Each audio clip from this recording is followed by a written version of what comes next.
Proof that queen bee syndrome exists. Women are meaner to each other in the workplace than they are to their male colleagues. It's a phenomenon well known to women in offices the world over. Oh, wait, but I thought it was sexist. We're going to get to that later. Yes, we will. Now scientists say they have proof that queen bee syndrome really does exist. A study by researchers at Arizona University, a state that Biden totally won, confirms women are meaner to each other than they are to their male colleagues. Research found that female queen bee employees who want to get to the top of their profession and ride it all the way to the scene of the crash tend to target other women who act dominant. Are you shocked? No. No. I'm not shocked at all. In fact, I know lots of women who absolutely hate working for women. They hate it. Yeah. When I was in the service, I can't tell how many times I had women show up and get reported into my company, and they're like, "Hey, God." I'm like, "What? I cannot work for another female first sergeant." No more Dinas. Ugh. Yeah, like that. I'll punch that bitch like a man. That's not hypothetically. Equal rights and equal lefts. That's right. Researchers from the University of Arizona set out to examine who was rudest to women in the workplace across 3 studies. And men and women who were in full-time employment answered questions about the incivility they experienced at work during the last month.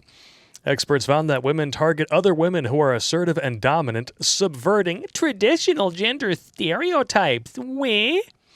Men, however, were more polite to other men who are submissive. This suggests men actually get a social credit for partially deviating from their gender stereotypes, a benefit that women are not afforded. Bummer. Jail. We found consistent evidence that women reported higher levels of incivility from other women than their male counterparts. In other words, women are ruder to each other than they are to men, or than men are to women. This isn't to say men were off the hook or they weren't engaging in these behaviors. Of course, you have to qualify it, right?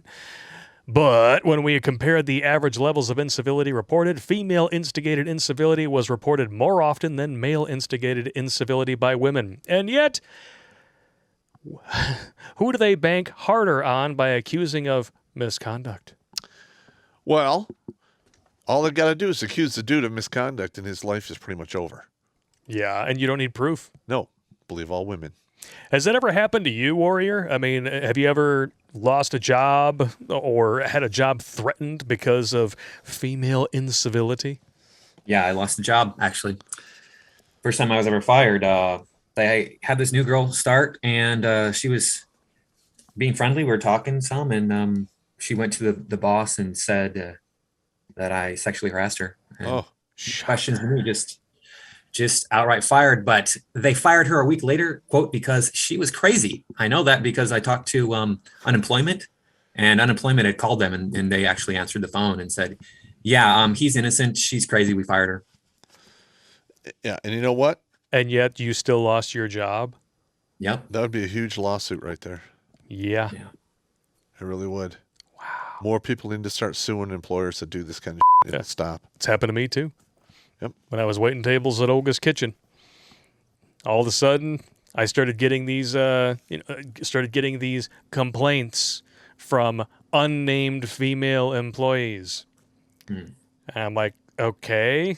And I actually asked the guy who brought this to my attention. I said, okay, what was I doing in said complaint? And he said, well, apparently you were standing in the wait hall with one hand on her shoulder and the other hand on her ass.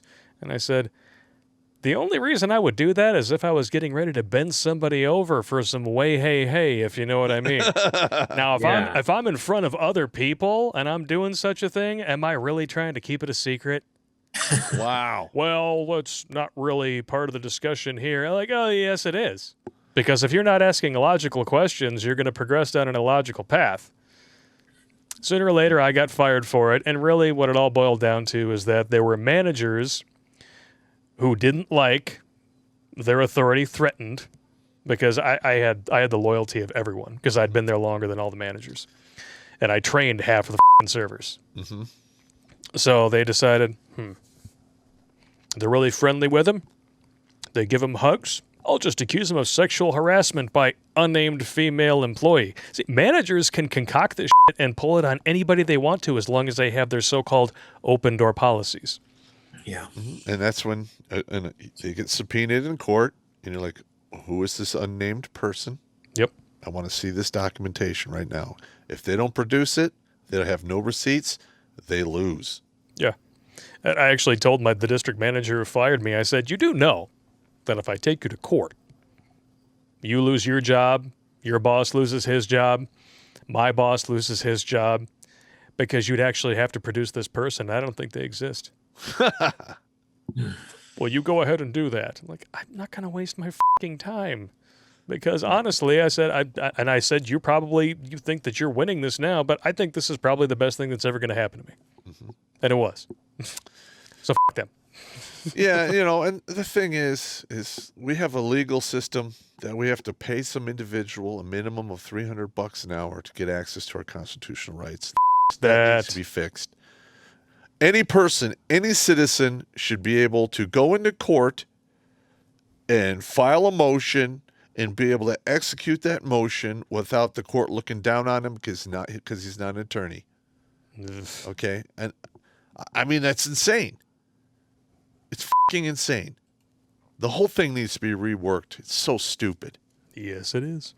Just like this queen bee stuff. You guys are going to love this. Now, there's studies out there that go back, and from what I understand here, according to this first article, queen bee syndrome was first defined in 1973. Wow. By 3 different psychiatrists or psychologists. It describes a woman in a position of authority who views or treats colleagues and subordinates more critically if they are female, according to psychologist Dr. Audrey Nelson. So this is a psychiatric condition that was apparently defined by a woman, and it's been documented by several studies. So when it becomes obvious that women are worse to work with and work for, whose fault is it? Men. Why women sometimes don't help other women. It's not because they're inherently harsher leaders than men, but because they often respond to sexism by trying to distance themselves from other women. Get the f*** out of here. Marianne Cooper, suck a dick. Watch Grunt Speak live Tuesdays at 8 p.m. Eastern and bring the strong stuff. Now is not the time for beer. That comes later.